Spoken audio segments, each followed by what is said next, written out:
sou a Gabi Zaniolo, sócia da Agile People Solutions, uma consultoria especializada em encontrar e desenvolver profissionais para empresas no Brasil inteiro.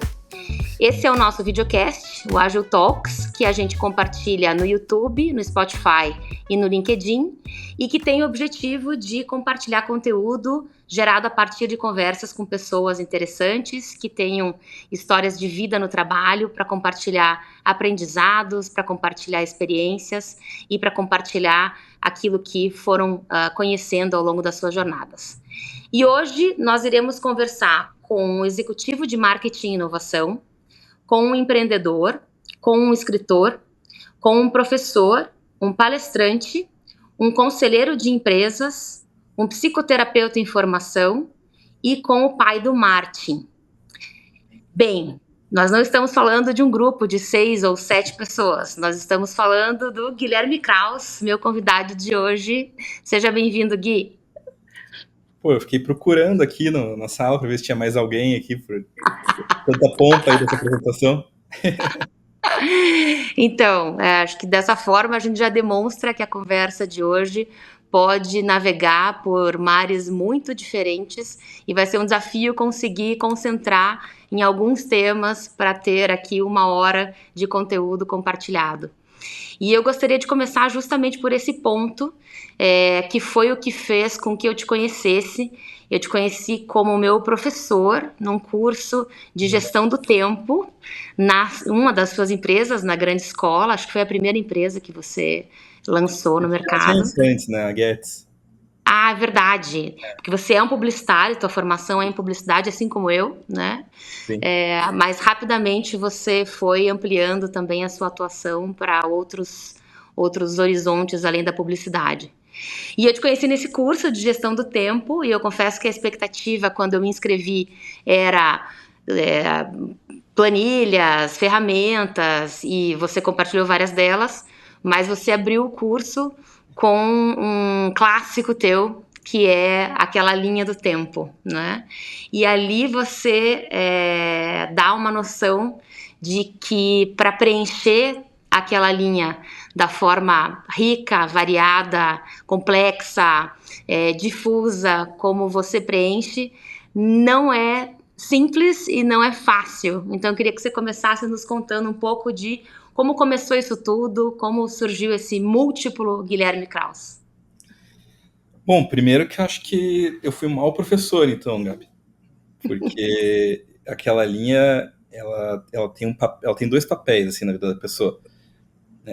Uma que é lembrar a gente da presença da morte na nossa vida, né, e que automaticamente traz o valor exato que o tempo tem, que a vida tem, que o dia tem. Mas não era para parecer difícil, tá? Era para parecer fácil, na verdade. Porque para mim a conta é muito simples. Eu estou vivo e eu posso me perguntar se o tempo que eu estou dedicando a esse meu viver, ele está sendo bem aplicado ou não. Se ele me faz sentir sentido, se ele me faz sentir presença. E aí, se sim, segue. Se não, é preciso procurar, né? É preciso procurar em alguma atividade. Então, nesse sentido, é para ser simples, né?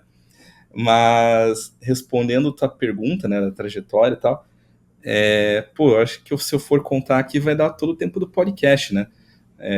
Porque essa minha inquietação de querer fazer uma porção de coisas, até porque eu tenho essa noção, né, da efemeridade da vida, me fez fazer vários movimentos ao longo dela, né? Então, eu tenho hoje 37 anos, mas apesar de ter 37, que já não é mais tão jovem, né? Tinha uma época que eu podia falar que eu era jovem, agora já não sou mais tanto. Eu acho que consegui fazer uma porção de coisas, assim. Então, eu tive uma primeira experiência de vida, assim, com entretenimento e música, vamos colocar assim, né? Que eu tive uma banda ainda adolescente, ia gravar CD e tal. E eu comecei a trabalhar muito cedo também numa produtora de shows, que daí me colocou em contato com o marketing promocional. Uhum. E aí eu fui trabalhar numa agência de propaganda, que eu me tornei sócio, depois a Getz. E ali na Getz começou uma inquietação, porque eu acabei crescendo muito rápido. Eu cheguei à sociedade da agência super cedo, a agência estava num momento muito bom no mercado, né? A gente era uma agência bastante relevante aqui no Paraná, tinha contas grandes e tal. Então, eu estava conquistando os prêmios que eu almejava, estava numa posição que eu almejava, tinha uma condição financeira muito boa, mas eu me sentia vazio. E eu vivia uma vida em que basicamente eu trabalhava, e é isso. E aí essa angústia, somada a uma melancolia, me fez começar a buscar maneiras de viver melhor para conseguir desfrutar da vida e a vida não ser uma experiência de sofrimento. E aí foi dentro disso que eu comecei a olhar com mais carinho para a filosofia. Eu fiz um mochilão, eu conheci a School of Life lá em Londres. Aí abri a Grande Escola, aqui em Curitiba, inspirado na School of Life. E aí essa experiência de empreender, né, na Grande Escola e principalmente empreender num lugar em que questionava o sentido da vida, o que seria a felicidade, por aí vai, me abriu N possibilidades, né? Então, eu tive uma experiência no GRPcom ainda enquanto executivo, tinha o cargo lá de Head de Inovação alocado ali na Gazeta, então participei da transição do jornal para o digital, criei algumas coisas novas de negócios, mas na minha parte final eu mexi com fit cultural, com modelo de avaliação, propósito, então minha cabeça já estava muito orientada assim, a esse aspecto mais humano. Aí eu abri uma consultoria, que é uma empresa que eu tenho até hoje, que é a Humans at Work, que trabalha com educação corporativa bastante focada em comportamento. Pela Humans, eu lancei uma pesquisa que estabelecia indicador de felicidade em empresas. Aí isso me fez ser chamado e reconhecido como um especialista em felicidade, o que eu sempre discordei, né? Mas eu participei de alguns eventos grandes, até ao lado de alguns nomes grandes aí do mercado, né? Fiz palestra com o Pondé, com a Monja Cohen, essa galera, assim. Me tornei escritor, comecei a escrever livros, também olhando para esse aspecto de como lidar com a dificuldade no viver e viver melhor, né? Publiquei 3 livros no total. E aí, mais recentemente, eu voltei a ser executivo, isso é muito, muito recente, faz 3 semanas, que eu recebi uma proposta de uma incorporadora e construtora que tem um trabalho fantástico, assim, é uma empresa bastante orientada ao aspecto humano, ao propósito, e eu achei bem interessante a proposta. Não era um plano me desaposentar da carreira de executivo, mas eu me desaposentei, então estou vivendo agora essa jornada dupla. E aí, né, somando a tudo isso, eu estou me formando também como psicoterapeuta, apresento meu TCC agora, em outubro. Depois é só a parte prática ali, CRP, e aí eu vou ter que arranjar algum espaço na agenda para fazer um pouquinho de clínica, que era uma coisa que eu tinha bastante interesse também em viver. Eu não queria deixar essa vida ter sido também um psicólogo clínico. Então é isso, Gabi, eu tô preenchendo a minha linha. Eu tô olhando que eu tenho, espero aí, pelo menos uns 40 anos pela frente, e eu penso, tá, e aí, o que eu quero fazer? O que eu quero experimentar? O que eu quero conhecer? E aí isso me faz começar muitas coisas, terminar outras, o que eu não sei dizer se é a melhor escolha, mas eu tenho certeza que é a mais interessante para mim. Tenho certeza que é a vontade de muitas pessoas que estão nos assistindo também, ou é a realidade de muitas pessoas que estão nos assistindo, porque já é algo mais aceito ou mais difundido você ter uma trilha profissional que é múltipla e não linear, enfim. Então, certamente ter uma inspiração em alguém que está fazendo isso, fazendo bem feito e que está sendo bem sucedido de diversas formas e de várias formas de avaliar o ser bem sucedido, né? É uma inspiração. E aí eu queria entrar então na tua questão, nesse teu olhar direcionado ao aspecto humano nos negócios, né? Você se define como uma pessoa de olhar direcionado a isso. E aí aqui com a gente tem profissionais que estão buscando conteúdo aqui, conhecimento para suas próprias carreiras, suas próprias vidas. Tem profissionais que atuam em cadeiras de gestão, de liderança, tem responsabilidade de conduzir times e equipes, e tem pessoas que atuam nas áreas de RH, nas empresas, nas mais diversas posições, e que também gostariam de absorver e ter alguns insights aqui a partir do que você pode compartilhar com a gente.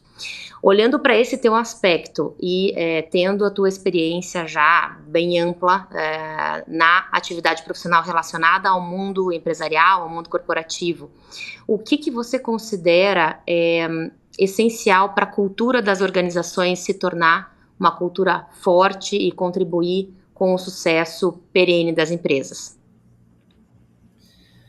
Olha, eu acho que o fator fundamental é verdade, sabe? Uhum, Porque eu acho que a gente vive hoje um movimento cultural em que muito se fala sobre propósito e sobre coisas humanizadas, né?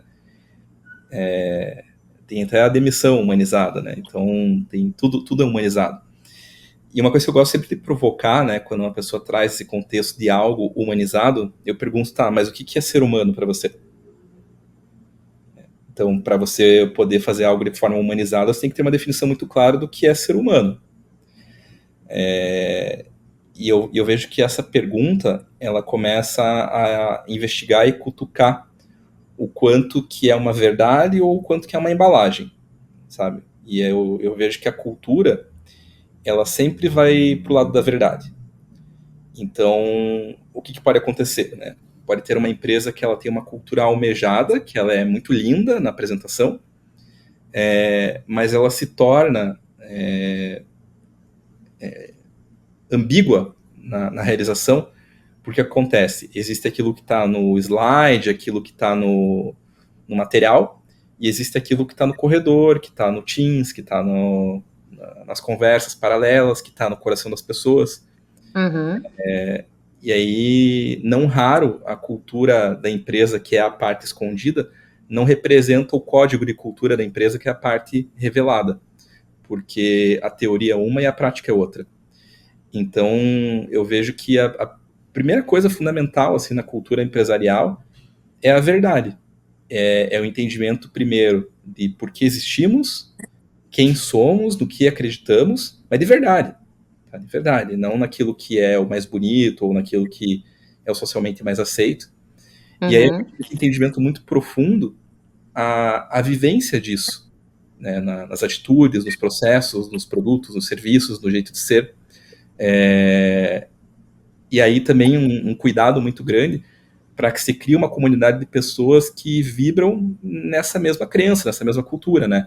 Por isso que eu vejo que o aspecto cultural ele é investigado a partir da liderança, do DNA do fundador, etc. Mas ele é muito reforçado a partir da contratação. É claro que a gente pode realizar ações de estímulo à cultura, de fortalecimento da cultura, mas eu acho que uma das coisas mais fundamentais para construir uma cultura forte é a escolha de quem está ali dentro da empresa. Né, acho que isso é um ponto fundamental. Então, a partir do momento que se, primeiro, entende qual é essa verdade e aí se vive ela, aí eu vejo que se torna bem orgânico conseguir trabalhar essa cultura e conseguir torná-la forte. É claro que existe um aspecto técnico de rituais que podem ser criados, de ações que podem fazer, team building, processos, etc. Mas eu acho que tudo isso ele vai catalisar algo que já existe, sabe? Por isso uhum. que o principal aspecto da cultura, retornando ali a minha resposta de início, é a verdade. Esse é um dos nossos grandes focos aqui na Ágil, porque como a gente faz recrutamento e seleção, claro que a gente inicia o processo observando experiência, conhecimento técnico, habilidades exigidas, necessárias, mas a gente nunca avança o processo sem ter feito uma avaliação conceitual e muito mais subjetiva com relação ao match, né? A gente brinca que nós temos que fazer esse papel de intermediar pessoas que gostariam de trabalhar naquela empresa com pessoas que aquela empresa gostaria que trabalhassem com elas. E esse é sempre um aspecto muito decisivo mesmo, né? Pessoas com um grande repertório, uma ampla experiência, muitos conhecimentos técnicos que não combinam, né? Que não têm uma probabilidade de adaptação e de colaboração, literalmente, dificilmente avançarão, né? Ou serão bem-sucedidas lá. Então, é um dos nossos compromissos aqui também nos nossos processos seletivos. E tem alguma coisa que você tenha visto ao longo da tua jornada que te chamou a atenção, positiva ou negativamente? Algum exemplo, um case ou uma experiência, uma vivência que você teve sendo executivo, sendo escritor, consultor, qualquer um dos teus papéis que você acha que valeria a pena compartilhar dentro desse ainda tema de cultura? Nossa, essa é uma pergunta difícil, sim, porque eu preciso voltar um pouquinho na memória, né? Assim, eu gosto muito de usar o exemplo da própria Humans, sabe? Porque Uhum, a Humans, né, falando um pouco melhor dela, é uma consultoria de educação corporativa. O próprio nome já remete assim àquilo que a gente visualiza, né? Humans at work. Então são humanos no uhum, trabalho. Não são colaboradores, não é equipe, não é headcount, são humanos. E aí, quando a gente vai com esse olhar de desenvolvimento para a empresa, a gente vai desenvolver o ser humano que está ali dentro, né? Os aspectos dele de comportamento, mas que a gente entende que vai fazer toda a diferença ali na performance da empresa e por aí vai.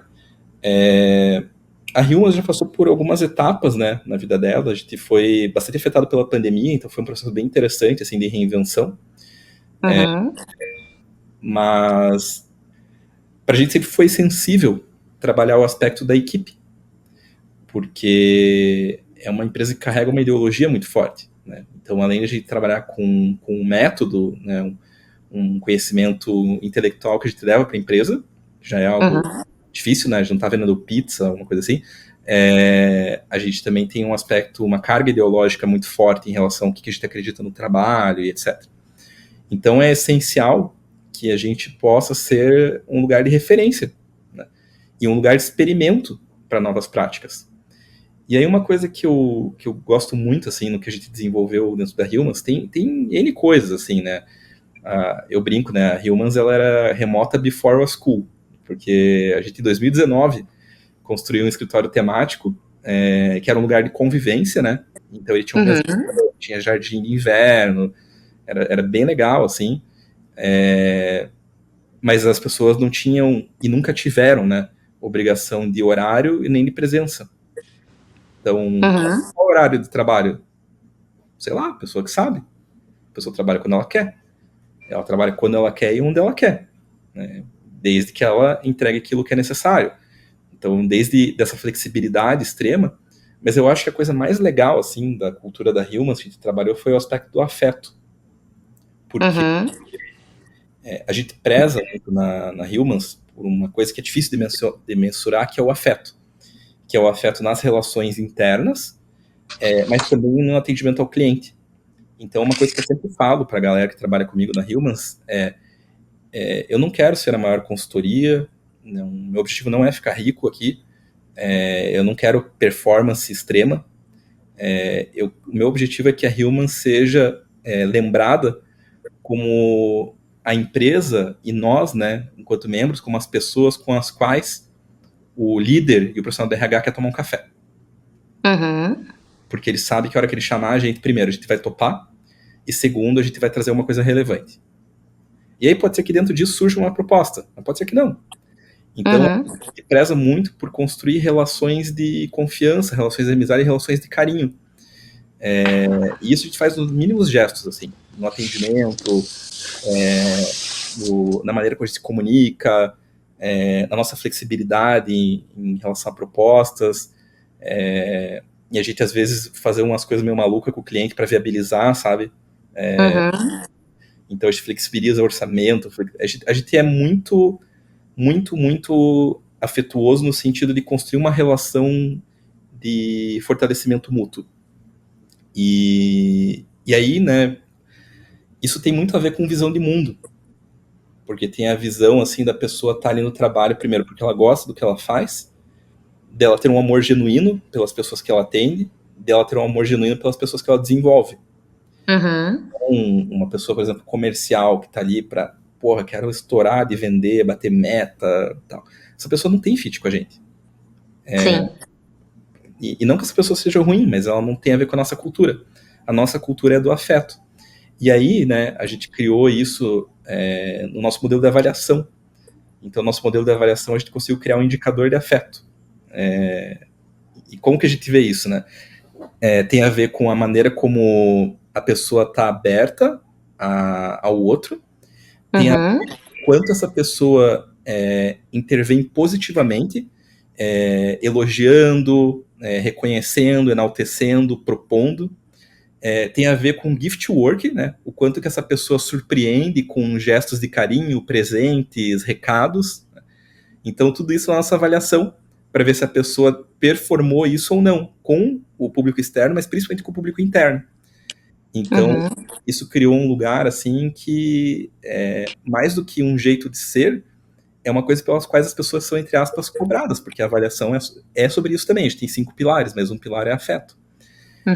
Esse é um exemplo, assim, de cultura, porque a gente pegou uma coisa que é muito particular, mas a gente conseguiu transformar isso em método e em forma de cobrança, né?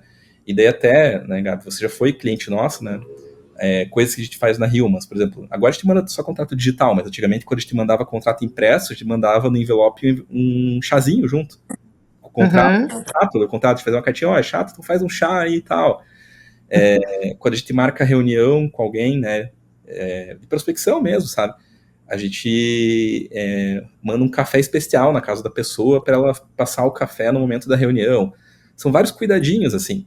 E a gente também fica muito atento ao momento de vida dos nossos parceiros, nossos clientes, da nossa equipe, para também se mostrar presente, sabe? Se mostrar solícito no momento de dificuldade, parabenizar a pessoa no momento legal. Então a gente tem uma série de pequenas ações empenhadas, desde mandar uma foto bonita para uma pessoa numa moldura, até fazer uma ligação no momento difícil. Então isso é um aspecto assim que eu traria como um case prático, assim, acho que é uma coisa que tu consegue fazer e que efetivamente funciona, né? Que você está falando de genuinidade, né, e conexão humana, que embora pareçam totalmente simples, intuitivas e que existem na base mesmo do que seria um protótipo de um ser humano original, vamos dizer assim, acabam sendo muitas vezes emoções reprimidas, né? Acabam sendo comportamentos que não necessariamente são reconhecidos no mundo corporativo como uma habilidade profissional, né? E aí é que talvez more realmente a inovação vinculada ao que é mais original e básico mesmo, né? O que é originário, na verdade, né? O que Sim. deu origem ao que a gente é hoje. É que acho que e aí só faz sentido porque combina com que é aquilo que você falou, porque é a verdade de vocês, né? Senão não adianta querer aplicar uma boa prática de uma empresa que tem uma cultura muito diferente da sua, que vai ficar totalmente artificial, deslocado, sem sentido e talvez até contribua negativamente, né? O que você gostaria de ter reforçado naquele momento. Sim, eu acho que essa cultura nossa, ela reflete aquilo que eu falei antes sobre a resposta do que é ser humano, né? Pelo menos para mim, e eu acabo influenciando a cultura da Humans, né, diretamente, eu acho que tem duas coisas que caracterizam o ser humano, que é o amor e o senso de comunidade, sabe? Então, cara, a gente precisa viver isso. E eu acho que isso é bem visível, assim, para as pessoas que se relacionam com a Humans no atendimento, nos eventos, etc. Eu acho que isso é bem visível, assim. Acho que as pessoas se sentem amadas, né, e parte de uma comunidade, e não naquela coisa tipo fornecedor-cliente, etc. Então eu acho que isso é um ponto, assim, que é interessante. E daí, pô, isso rende várias histórias curiosas, né? Eu tava lembrando agora, teve uma menina que se candidatou para uma vaga uma vez na Humans, que ela foi fazer uma entrevista comigo, e aí na entrevista eu falei para ela, olha, eu respeito que você queria trabalhar aqui, mas na minha opinião você não tem que trabalhar aqui. Você vai estar fazendo você vai estar cometendo um grande erro na sua vida, vindo para cá. Então, a gente vai mudar essa conversa aqui. E eu acabei fazendo mentoria com a menina, né? E a gente até, às vezes, eu encontro ela recentemente e a gente ainda fala sobre isso, né? A vida dela tomou um outro caminho mesmo. Então, tem várias histórias curiosas, assim, tomar essa postura, né? Até mesmo, né? Eu brinquei agora que eu me desaposentei da carreira de executivo, né? Eu trabalho numa incorporadora bastante nova, chamada We4, que é uma empresa interessantíssima também, uma empresa mega humana, super conectada à sustentabilidade, etc. E como é que eu cheguei na We4, né? Basicamente através da Humans. Eles pediram para mim um projeto pela Humans, para trabalhar RH, trabalhar uma questão ali específica deles. Agora, nossa, agora estou na We4. E aí eu conversei, né, com a Júlia, que é uma das sócias. Eu falei, Ju, honestamente, assim, eu posso te vender o que você quer, mas não vai funcionar. Não é o que você precisa. Então, Uhum. eu como, entre aspas, fornecedor, o meu posicionamento foi, olha, se quiser eu monto a proposta que você está pedindo, mas a minha opinião é que você não deveria fazer isso, porque não vai funcionar. Você vai gastar dinheiro, não vai resultar o que você quer, então não contrate a gente, né? Uhum. Contrate a gente. A gente pode bolar um outro modelo, né? Eu até sugeri para ela ali um modelo, até poderia apoiar ela em algumas coisas, mas a nossa conversa em que eu me tornei diretor da empresa começou a partir disso, né?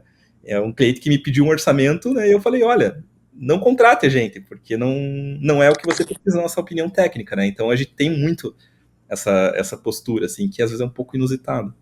Sim. De novo, a verdade, né? A verdade gerando conexões verdadeiras, né? Conexões consistentes. E aqui é a Exato. mesma coisa, né? A gente se conhece há muito mais tempo do que existe os podcasts e a própria Ágil, a própria Humans, né? Nos conhecemos antes disso. Somos concorrentes de alguma maneira, né? Podemos ser concorrentes de alguma maneira em alguns projetos, porque na Ágil a gente também tem projetos de desenvolvimento humano, etc.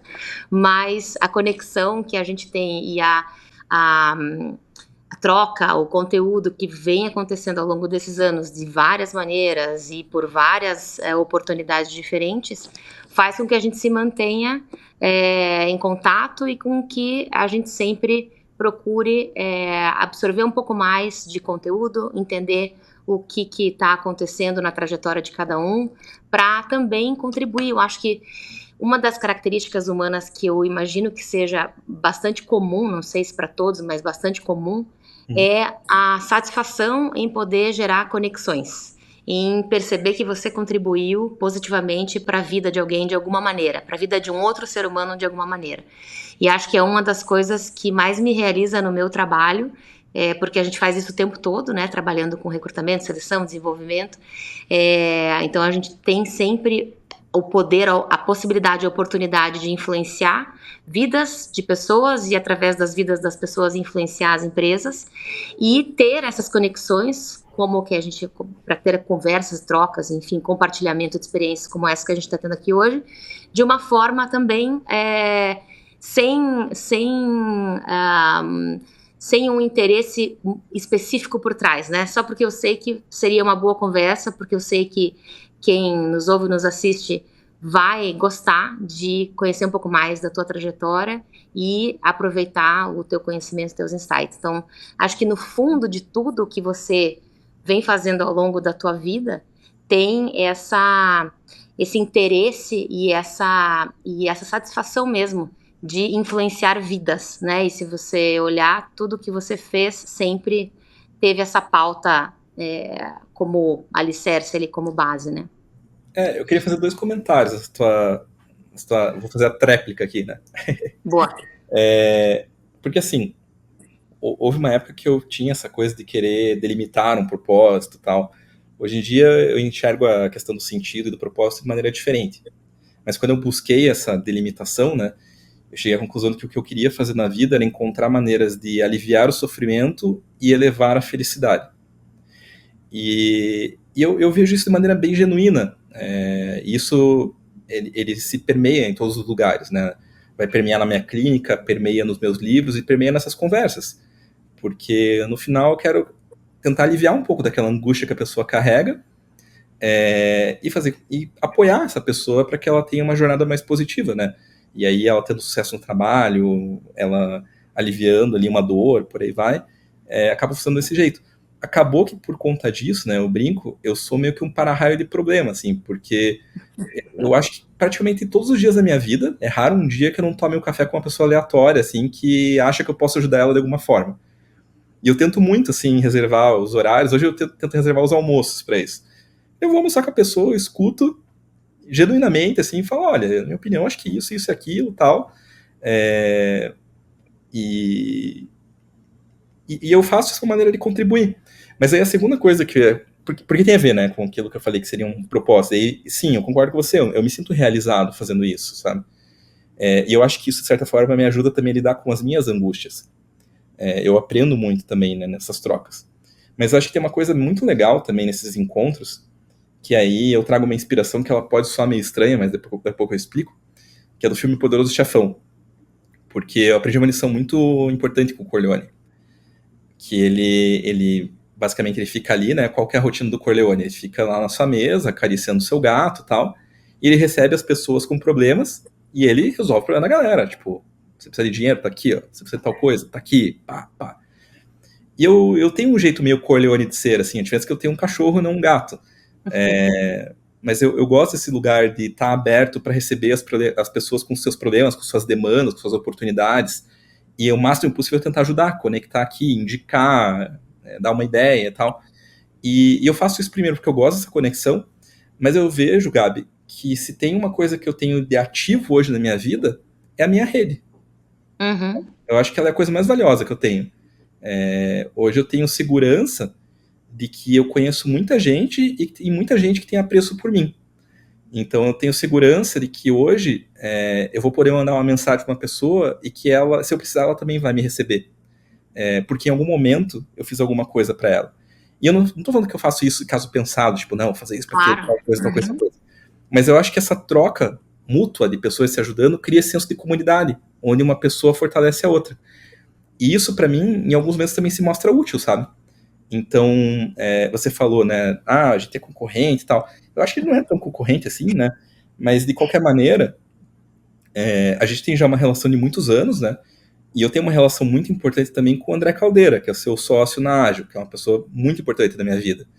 É o E nosso sócio fundador do Grupo isso, Propósito, fundador das 3 empresas do grupo, da Propósito, da Ágil e da Pro, HR Solutions, e nosso grande mentor e pessoa de tá? grande inspiração aqui dentro também.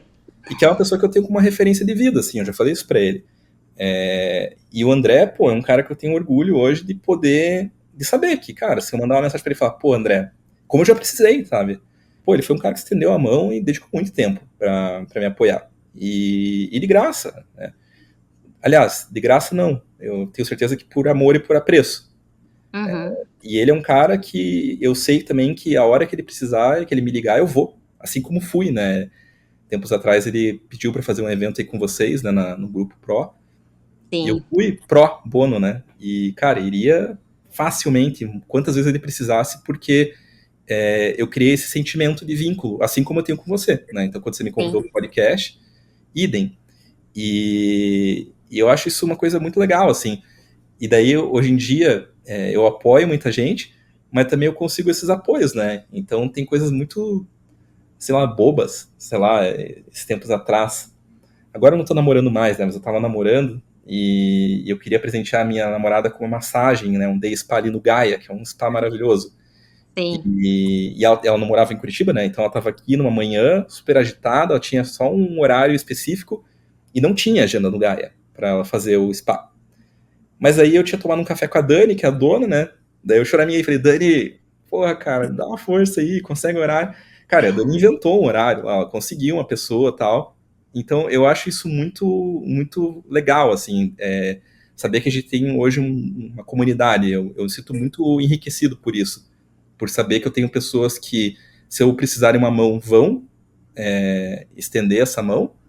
E ao mesmo tempo essas pessoas sabem também que se elas precisarem de mim eu também vou, assim. Então acho que isso é a coisa mais valiosa dessas conexões. Gui, você acredita que isso seja. Vou fazer a pergunta já sabendo a resposta, né? Mas aí para te dar o gancho aí para falar a respeito disso. Hoje, ser um gestor de RH é ser um gestor estratégico, é ser uma pessoa influente, é ser um tomador de decisão, um influenciador de decisões, é ser o grande líder de uma empresa, né? E você acredita que você enxerga ou você entende que as relações humanas dentro das empresas, essas conexões genuínas entre pessoas, entre humanos, elas estão sendo alimentadas e estimuladas, ou a gente pós-pandemia, né? E agora parece que as situações que a gente viveu na pandemia já estão mais distantes. A gente talvez esteja vivendo um retorno a modelos mais impessoais de gestão? O que você acha? Eu acho que não tem uma resposta única, sabe, Gabi? Eu não tenho dúvida de que a pandemia ela provocou mudanças bem profundas, assim, na nossa sociedade e, consequentemente, no mundo do trabalho. O que não quer dizer que essas mudanças tenham sido assimiladas ou aceitas até, né, por organizações. Então, acho que hoje não dá para dizer que é de um jeito ou é de outro. Eu acho que existem realidades, sabe? Eu acho que existem empresas que seguem um modelo de controle, de desconfiança, de exploração, e empresas que não, que estão num modelo mais de confiança, de fortalecimento de vínculo, de senso de comunidade, por aí vai. Então, eu acho que depende muito do ambiente, mas principalmente depende bastante das lideranças, sabe? Eu te uso como exemplo, não sei se você sabe disso, porque, né, para quem está assistindo a gente aqui não conhece, não sei se eu podia contar essa história, né? Mas a Gabi, antes da Ágil, ela foi executiva da BR Malls, né? E a BR Malls, por muito tempo, foi reconhecida como uma empresa de uma cultura bastante agressiva, né? Uma empresa de real estate ali, etc. E eu vi a BR Malls, né, em dado momento, trazer assuntos como propósito, felicidade, etc., ali para dentro.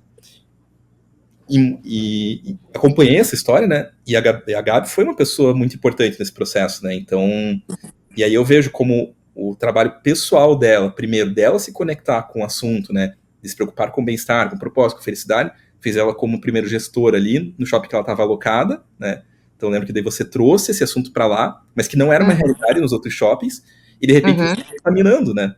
De repente outras pessoas começaram a procurar, assim, então eu vi muito você, Gabi, eu cito esse exemplo. Você foi um exemplo de uma liderança que trouxe uma consciência diferente e conseguiu influenciar, de certa forma, uma empresa. Então eu vejo que tem acontecido muito isso, sabe? Eu acho que tem empresas que estão trabalhando num modelo bastante diferente, num modelo de uma humanidade, no sentido de conexão, de vínculo, de acolhimento de vulnerabilidade, preocupação com saúde mental e por aí vai. Mas influenciada ainda por lideranças que conseguem ter essa consciência, mas eu ainda vejo que tem muitos lugares que não, infelizmente, não tem, né, esse olhar. O cultivo disso, né?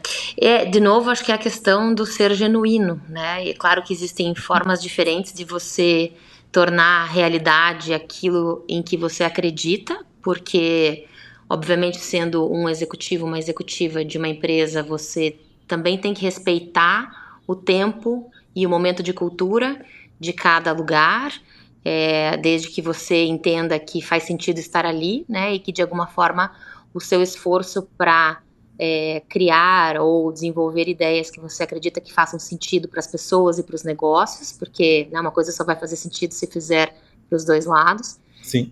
Mesmo sendo a médio e longo prazo, né? Acho que esse é um ponto importante também. Acho que se você acredita como colaborador de qualquer empresa, em qualquer setor, de qualquer porte, em qualquer posição que você esteja, que faz sentido colocar teu tempo, tua energia naquilo, você sempre estará influenciando de alguma maneira. Aí, claro, pessoas que têm cargos de liderança, que têm mais poder de influência dentro de uma empresa, têm mais responsabilidade também. E aí, quando enxergam que alguma coisa pode ser melhor, ou pode ser diferente, ou querem proporcionar algo que seja relevante, vale a pena batalhar. Não foi fácil emplacar esses projetos ao longo da carreira, porque na época eram muito ainda pouco difundidos, né? Não eram muitos projetos parecidos que existiam dentro e fora da empresa, mas com certeza valeu muito a pena. E assim como vale o que a gente também prega aqui, acho que o André sempre teve isso com ele também, desde muito cedo, desde antes de empreender. A vocação dele sempre foi desenvolver pessoas, contribuir com a evolução do ser humano, contribuir com quem ele interage das diversas formas, né? Seja pessoalmente, seja através dos conteúdos que ele compartilha, dos livros que ele escreve, enfim. Então, acho que tudo passa a fazer sentido quando você acredita que realmente tem algo além da remuneração, além do ganho financeiro que você está tendo e deixando, né? Que você está trocando com as pessoas ali. Eu acho que E sim, Gabi. retomando, Posso fazer uma tréplica de por volta? favor, por favor. Porque aí, quando a gente vai entrar num assunto bem fundamental, né, aliado à cultura, né, que a gente vai falar aqui de engajamento e retenção, né, eu vejo que daí essa lógica, né, que eu brinquei ali do Poderoso Chefão, é a lógica que a empresa também deve adotar, na minha opinião. Porque o que acontece? Tudo é relacionamento, né? Então, o trabalho é uma relação de trabalho. Tem muito empregador que se coloca no lugar de como se o emprego fosse um presente. Uhum, O funcionário ele tivesse que é, erguer as mãos para o céu por estar ali, né? Devesse algo ao empregador. uhum, E isso é uma prepotência enorme, assim. Toda relação de trabalho é um relacionamento. E todo sim. relacionamento, ele vive de equilíbrio, né? Então o relacionamento ele vai ser saudável quando a empresa, né, ela consegue entregar coisas que sejam de valor para o indivíduo.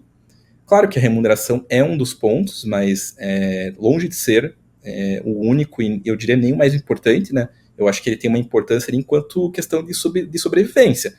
Mas a partir desse ponto, já começa a misturar muito. E, e a pessoa ela vai trazer, né, para a empresa um valor através de ideias, de produção, né, e por aí vai. E essa relação ela vai ser benéfica e ela vai ser forte enquanto houver valor mútuo. Só que Sim. eu vejo que, por mais óbvio que isso pareça, eu vejo muito líder e muita empresa pensando muito no que ela espera do indivíduo, mas perguntando muito pouco e muito preocupada com o que o indivíduo espera dela. Uhum, Então, eu procuro, né, enquanto gestor, enquanto líder, sempre entender o que eu posso fazer pela minha equipe, pelo meu time, pelas minhas pessoas. Como é que eu posso uhum. cuidar delas da melhor forma? Para que elas estejam felizes, para que elas se desenvolvam, para que elas cresçam, para que elas vejam um caminho próspero na vida. Então, tudo que eu puder oferecer, que eu sinta que eu estou contribuindo para o crescimento daquela pessoa, eu vou fazer enquanto empresa e enquanto líder. E eu tenho certeza que isso vai reverter para mim em formato de engajamento e em formato de entrega. Né? Claro que vai ter um Sim. exemplo ou outro, tá? Pode ter uma pessoa que não valorize, isso pode, mas em geral as pessoas vão responder na mesma moeda. Elas vão responder também se entregando mais, trabalhando melhor, tendo mais fidelidade à empresa, né, sendo mais engajada. Então, eu acho que no aspecto cultural isso também é uma coisa muito forte. Com certeza.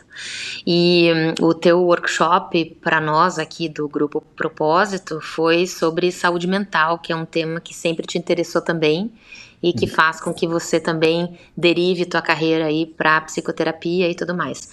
Como você conectaria dois assuntos, um que é mais clássico, como saúde mental, com outro que já nem dá para dizer que é mais moderno, porque a gente tem falado tanto sobre isso que a sensação que dá é que é uma onda que nem começou, mas a gente já está surfando há muito tempo, que é de inteligência artificial. Uhum. A gente esteve juntos aí essa semana e um dos assuntos que surgiu no teu evento foi esse, e a gente acabou não falando tanto sobre, mas queria ouvir, fiquei curiosa para ouvir qual é a tua percepção com relação àquilo que você sabe sobre inteligência artificial generativa e que relação você faz com saúde mental. Então, eu ainda considero que eu conheço muito pouco inteligência artificial, sabe? Uhum. Mas estou muito curioso.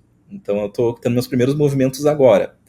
Inclusive, eu até aprendi. Naquele evento, né? Para o pessoal ficar contextualizado, foi um evento que a Humans promoveu, né? A Gabi teve lá. E a gente teve ali um palestrante, o Lucas Lima, que falou sobre o assunto, né? E tem o Caio, que trabalha com a gente na Humans, que é fascinado pelo assunto também. E aí depois eu conversei com eles um pouco para entender mais, pegar umas dicas, eu saí com uma ideia desse evento. Que eu como estudante de psicologia, eu vou criar 3 personas no chat GPT. Eu vou criar um psicanalista, um analista junguiano e um terapeuta cognitivo comportamental. E eu vou tentar fazer uma terapia com a inteligência artificial com as linhas teóricas diferentes, para entender como é que é a experiência. Eu vou fazer isso como um experimento pessoal, assim, para ver como é que desempenha, como é que ele vai pegar cada linha teórica, como que vai ser a divisão, porque isso foi uma coisa que eu fiz ao longo da minha vida até para experimentar. Então, eu não sei responder, assim, se em algum momento a inteligência artificial vai conseguir, inclusive, ajudar a gente no sentido terapêutico, sabe? Uhum. No sentido dela. poder dialogar, organizar nossos pensamentos, que é um pouco do que um terapeuta faz, mas outras pessoas também poderiam fazer, né? Mas Uhum. eu tenho certeza, assim, que a inteligência artificial ela pode ser muito útil enquanto ferramenta, tá?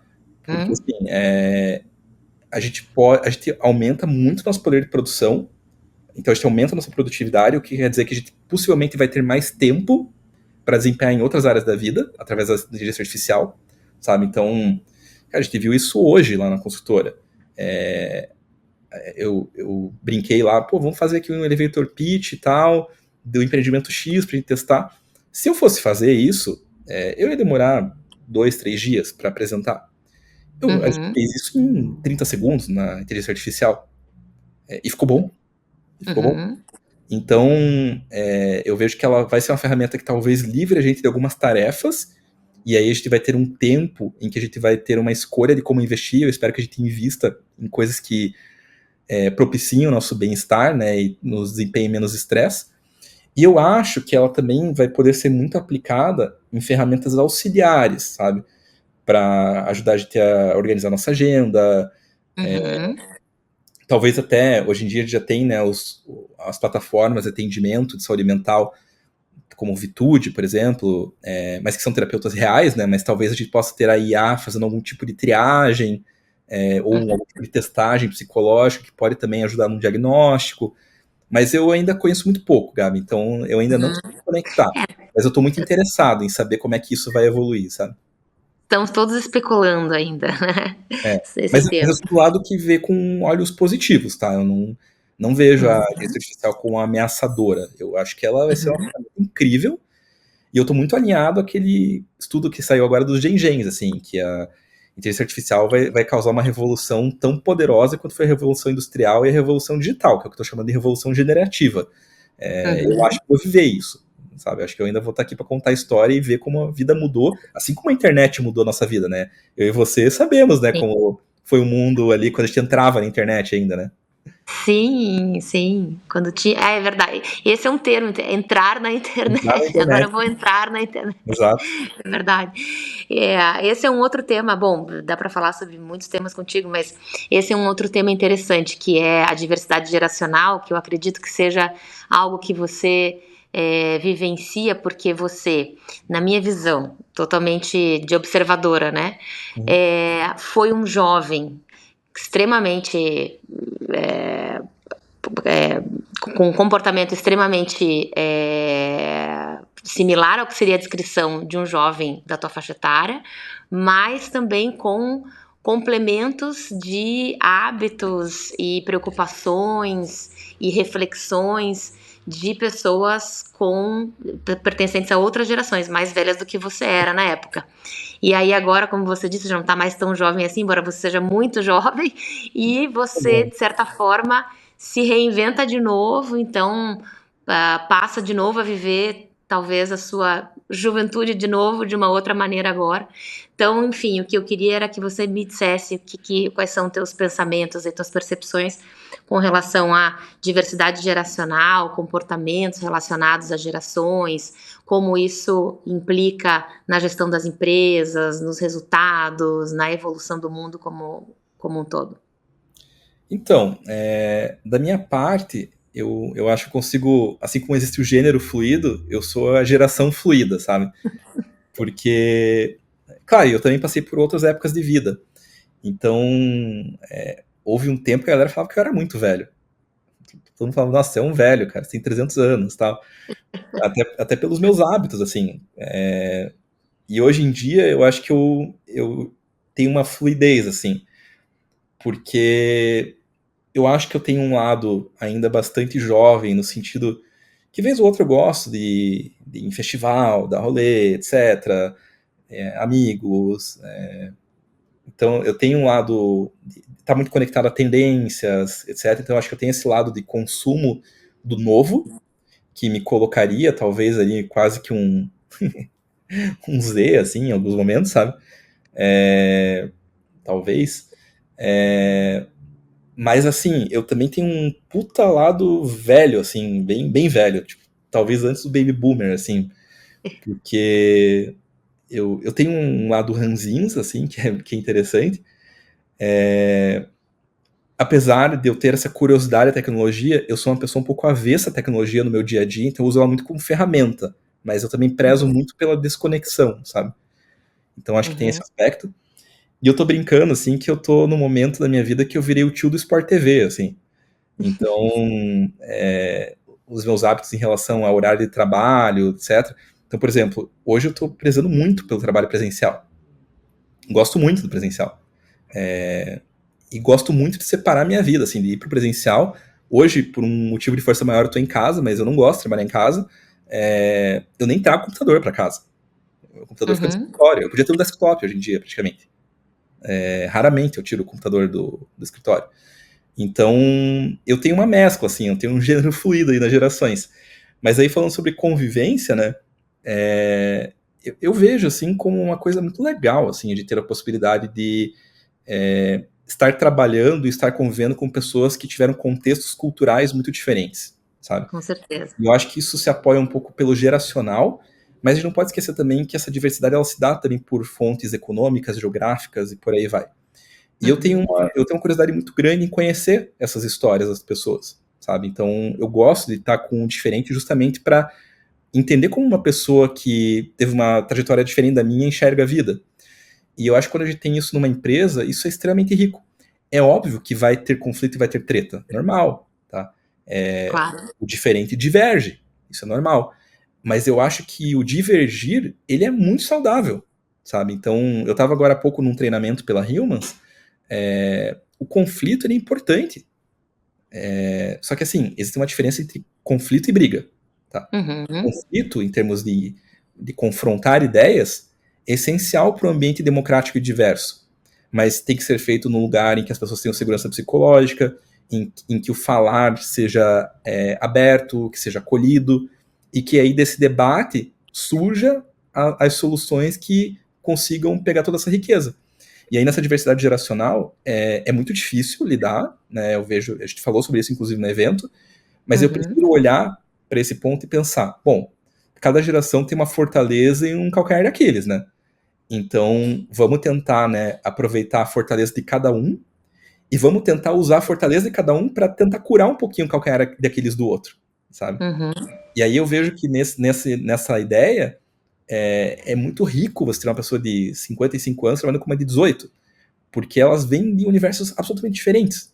E aí, se elas estiverem abertas e dispostas, cara, isso vai ser uma riqueza tão grande, porque elas vão poder se complementar e cada uma sair com o melhor de si. Um exercício de abertura, tolerância, né? O exercício em si já vale como experiência de desenvolvimento, de autodesenvolvimento, né? Fora o que ele pode produzir em termos de novas ideias, criatividade. Eu até coloquei naquela apresentação no evento, né? A nossa palestrante que ia falar de gerações, ela ficou doente um dia antes, e aí, para não furar a agenda, eu falei, tá, eu faço, né? Eu montei um negócio de última hora, mas eu montei um gráfico depois que eu fiquei orgulhoso de mim mesmo. Porque eu trouxe dois eixos ali que eu acho que tem muito a ver, assim, com a maneira de a gente encarar esse assunto. Que é um eixo, primeiro, de curiosidade, sabe? Uhum. De eu me importar e eu procurar conhecer o diferente. E um outro eixo, que é o eixo de mudança, de disposição à mudança. Uhum. Então, primeiro tem que ter curiosidade, eu tenho que me interessar em conhecer o diferente. Mas Uhum. depois de eu conhecer, se eu tiver aberto a mudar quem eu sou, eu não for resistente a uma versão de mim, isso é fantástico, porque eu vou poder absorver muito e vou poder evoluir muito enquanto ser humano. Então, para mim, daí eu dividi isso em 4 quadrantes lá no evento, né? E para mim, o Uhum. lugar maravilhoso é o lugar de curiosidade positiva e abertura à mudança positiva. A empresa que conseguir vibrar nesse lugar e a pessoa que conseguir estar nesse lugar, pô, ela tem uma capacidade de evolução imensa.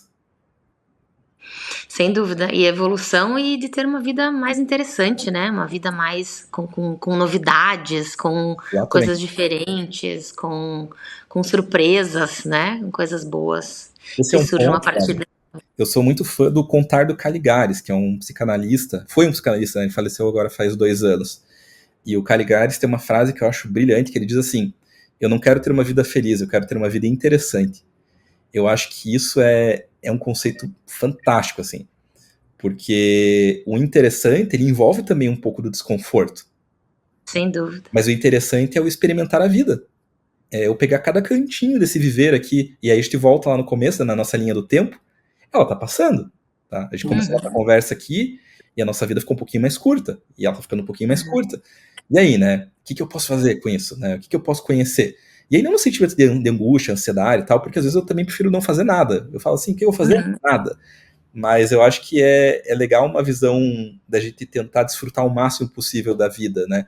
E respeitando o nosso desejo, né? Então, às vezes, o desfrutar o máximo possível vai ser eu ficar vendo Sport TV em casa, como eu faço às vezes.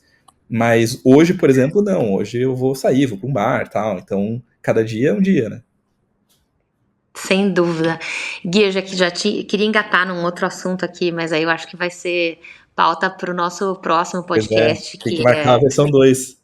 é a questão do funcionamento do cérebro versus abertura a mudanças, ao novo, ao diferente, né? Saúde mental sob uma ótica de fisiologia cerebral, enfim, muitas coisas, né? Muitos assuntos que eu tenho certeza que seriam super interessantes de abordar. Porém, precisamos encerrar. Mas antes disso, eu gostaria de te pedir para pensar em uma mensagem ou mensagens que você gostaria de ouvir para si mesmo, porque uma das vantagens da tecnologia é que a gente vai poder rever ou ouvir novamente essa conversa quando a gente quiser, no momento em que a gente quiser, onde a gente estiver, né? Então, o que você gostaria de ouvir de você mesmo, ouvir de novo da sua voz, ou deixar como mensagem para quem nos acompanhou aqui ou para quem estará nos acompanhando nesse futuro aí? Eu vou ficar muito na linha do Caligares, assim. Eu tenho a ideia de que só se vive uma vez até que se prove o contrário, né? E só vai saber isso realmente quando a gente morrer, né? Então, dito isso, desfrute. Essa é a vida que você tem. Torne ela o mais interessante possível. Que bacana. Gui, muito obrigada mais uma vez pela tua participação. Adorei a conversa. Também. Tenho certeza que quem está nos assistindo, nos ouvindo, curtiu também. E chegamos ao fim, então, desse nosso episódio. Nos acompanhe pelas nossas redes, no YouTube, no LinkedIn e no Spotify, para aguardar o nosso próximo convidado ou convidada da nossa próxima edição da Agile Talks.